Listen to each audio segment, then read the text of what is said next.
The Statement of Randolph Carter by H.P. Lovecraft. I repeat to you, gentlemen, that your inquisition is fruitless.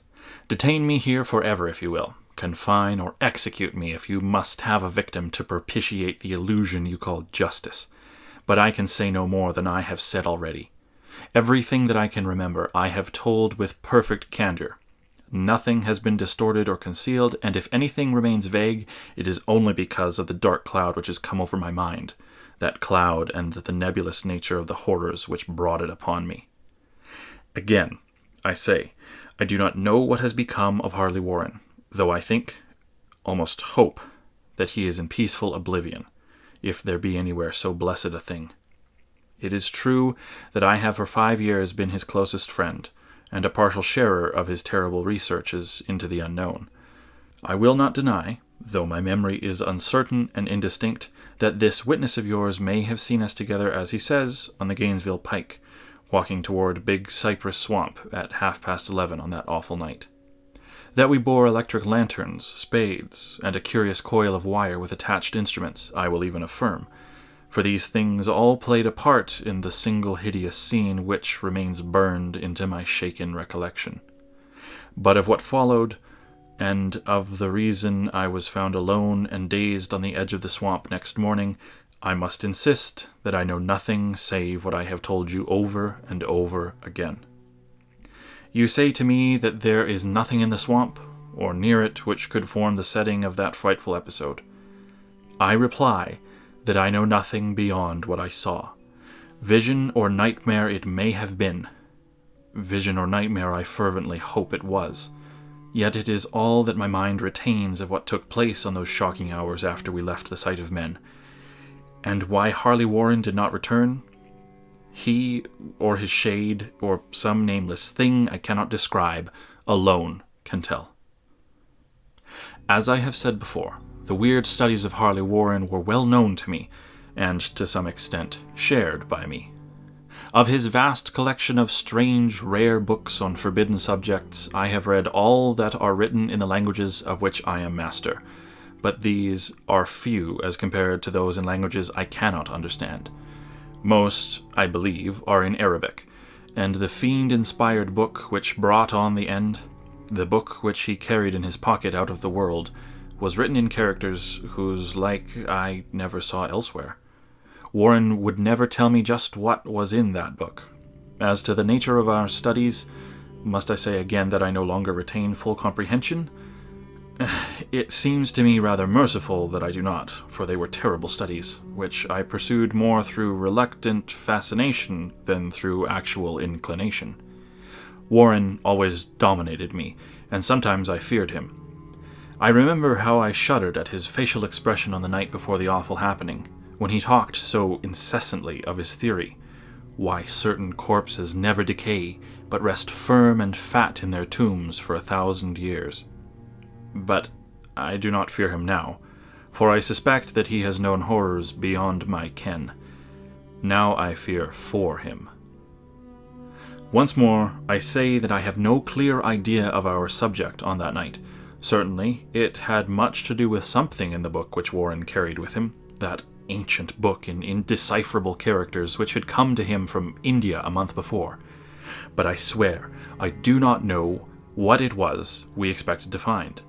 Your witness says he saw us at 11:30 on the Gainesville Pike, headed for Big Cypress Swamp. This is probably true, but I have no distinct memory of it.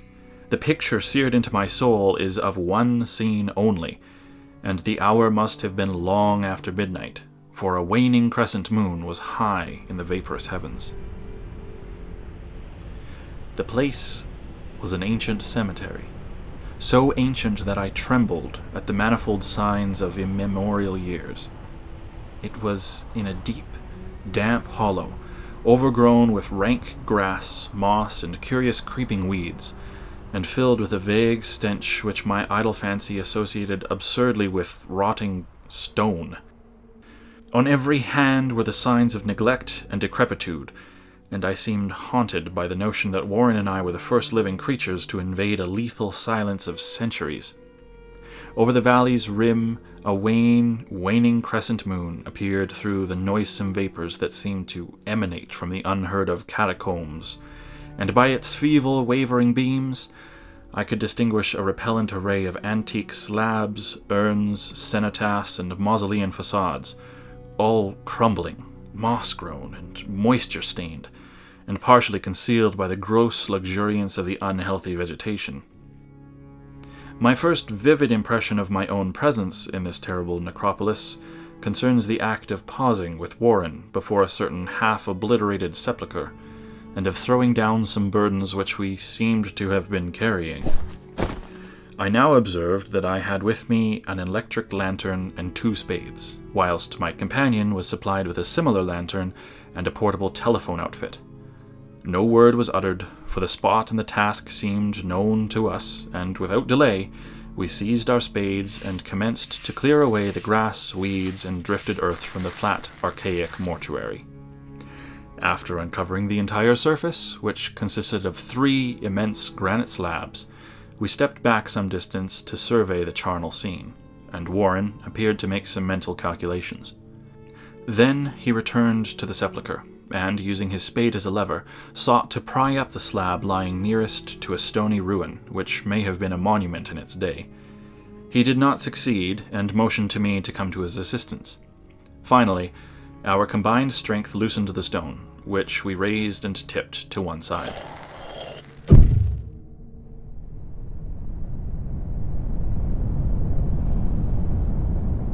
The removal of the slab revealed a black aperture, from which rushed an effluence of miasmal gases so nauseous that we started back in horror. After an interval, however, we approached the pit again and found the exhalations less unbearable. Our lanterns disclosed the top of a flight of stone steps, dripping with some detestable ichor of the inner earth, and bordered by moist walls encrusted with nitre. And now, for the first time, my memory records verbal discourse. Warren, addressing me at length in his mellow, tenor voice, a voice singularly unperturbed by our awesome surroundings. "I'm sorry to have to ask you to stay on the surface, but it would be a crime to let anyone with your frail nerves go down there. You can't imagine, even from what you have read and from what I've told you, the things I shall have to see and do.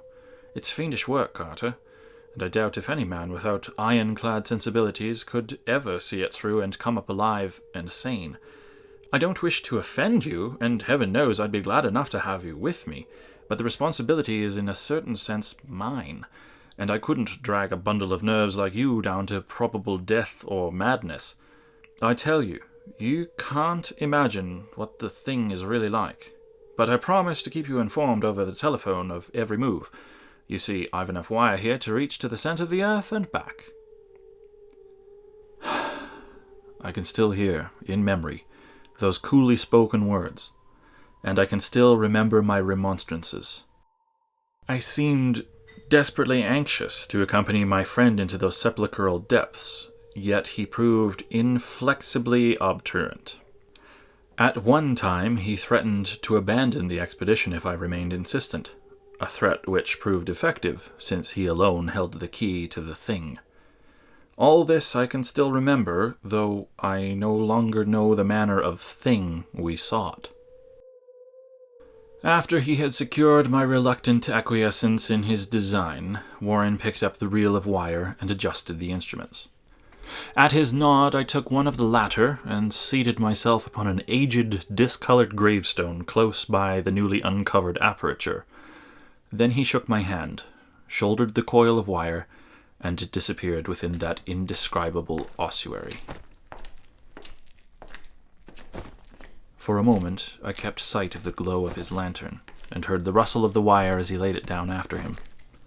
But the glow soon disappeared abruptly, as if a turn in the stone staircase had been encountered, and the sound died away almost as quickly. I was alone, yet bound to the unknown depths by those magic strands whose insulated surface lay green beneath the struggling beams of that waning crescent moon. In the lone silence of that hoary and deserted city of the dead, My mind conceived the most ghastly fantasies and illusions, and the grotesque shrines and monoliths seemed to assume a hideous personality, a half-sentience. Amorphous shadows seemed to lurk in the darker recesses of the weed-choked hollow, and to flit, as in some blasphemous ceremonial procession, past the portals of the mouldering tombs in the hillside, shadows which could not have been cast by that pallid, peering crescent moon. I constantly consulted my watch by the light of my electric lantern, and listened with feverish anxiety to the receiver of the telephone, but for more than a quarter of an hour heard nothing. Then a faint clicking came from the instrument, and I called down to my friend in a tense voice.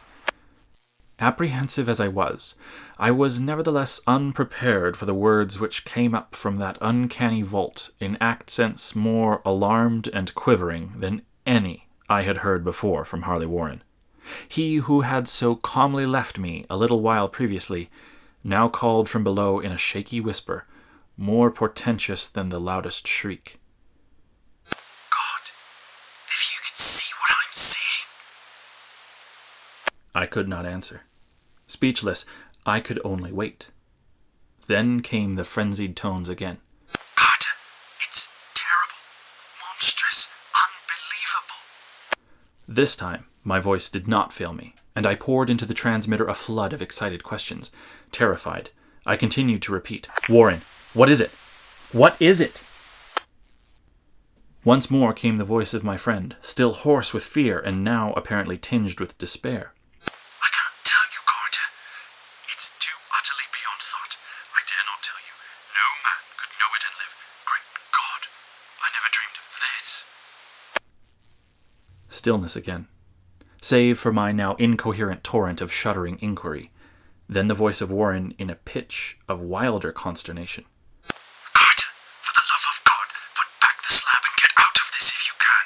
Quick, leave everything else and make for the outside. It's your only chance. Do as I say and don't ask me to explain. I heard, yet was able only to repeat my frantic questions. Around me were the tombs and the darkness and the shadows. Below me, some peril beyond the radius of the human imagination. But my friend was in greater danger than I, and through my fear I felt a vague resentment that he should deem me capable of deserting him under such circumstances. More clicking, and after a pause, a piteous cry from Warren.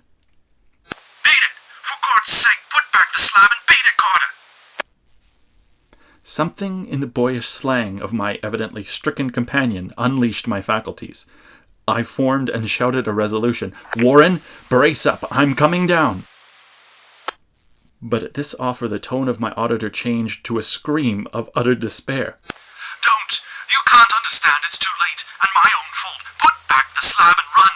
There's nothing else you or anyone can do now. The tone changed again, this time acquiring a softer quality, as a hopeless resignation. Yet it remained tense through anxiety for me. Quick, before it's too late. I tried not to heed him.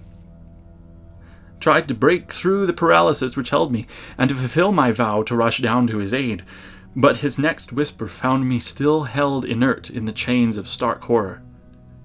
Carter, hurry. It's no use. You must go. Better one than two. The slab. A pause. More clicking. And then the faint voice of Warren. Nearly over now. Don't make it harder. Cover up those damned steps and run for your life. You're losing time. So long, Carter. Won't see you again. Here, Warren's whisper welled into a cry that gradually rose to a shriek fraught with all the horrors of the ages. Curse these hellish things! Legions! My God, beat it! Beat it! After that was silence. I know not how many interminable eons I sat stupefied, whispering, muttering, calling, screaming into that telephone. Over and over again, through those eons, I whispered and muttered, called, shouted, and screamed, "Warren, Warren, answer me, are you there?" And then there came to me the crowning horror of all. The unbelievable, unthinkable, almost unmentionable thing. I have said that eons seemed to elapse after Warren shrieked forth his last despairing warning, and that only my own cries now broke the hideous silence. But after a while, there was a further clicking in the receiver, and I strained my ears to listen. Again, I called down. "Warren, are you there?" And in answer, heard the thing which has brought this cloud over my mind. I do not try, gentlemen, to account for that thing, that voice. Nor can I venture to describe it in detail, since the first words took away my consciousness and created a mental blank which reaches to the time of my awakening in the hospital. Shall I say that the voice was deep, hollow, gelatinous, remote, unearthly, inhuman, disembodied? What shall I say? It was the end of my experience, and this is the end of my story. I heard it, and knew no more. Heard it as I sat petrified in that unknown cemetery in the hollow, amidst the crumbling stones and the falling tombs, the rank vegetation and the miasmal vapors. Heard it well up from the innermost depths of that damnable open sepulchre as I watched amorphous, necrophagous shadows dance beneath an accursed waning moon. And this is what it said.